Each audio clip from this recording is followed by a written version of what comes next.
एक गरीब किसान की कहानी। एक बार की बात है।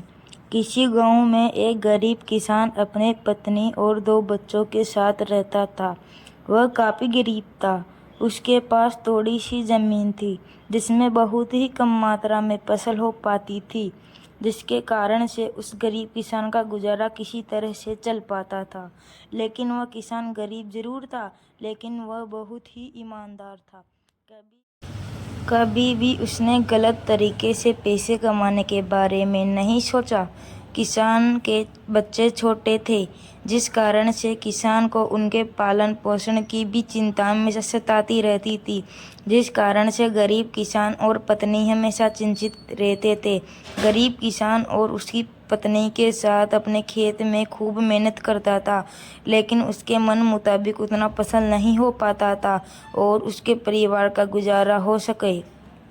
कभी कभी ऐसा वक्त भी आ जाता था कि उस गरीब किसान के पास खाने के अन्न भी नहीं होते थे। फिर उसकी पत्नी दूसरों के घरों में से अनाज लाती थी, जिससे उनको भोजन मिल पाता था। गरीबी में ऐसे ही उस गरीब किसान के परिवार का दिन गुजारा हो गया। तो एक गरीब किसान की पत्नी बोली, क्यों ना आप शहर चले जाते हैं, क्योंकि इस छोटे से खेत में हम लोगों का गुजारा नहीं हो पा रहा है। तो ऐसे में आपको शहर में कोई काम मिल जाएगा, जिससे हम लोगों के दिन अच्छे हो जाएंगे। पत्नी की यह बात सुनकर किसान देर रात तक सोचता रहा। फिर उसने अगले दिन शहर जाने का फैसला किया। फिर अपनी पत्नी विचार विश्राम करने के बाद वह गरीब किसान शहर जाने के लिए निकल पड़ा। काफ़ी दूर चलने के बाद वह गरीब किसान शहर के एक रिहायशी इलाके में पहुंच गया, लेकिन वह किसान इस शहर में अनजान था। उसका कोई जानने वाला नहीं था।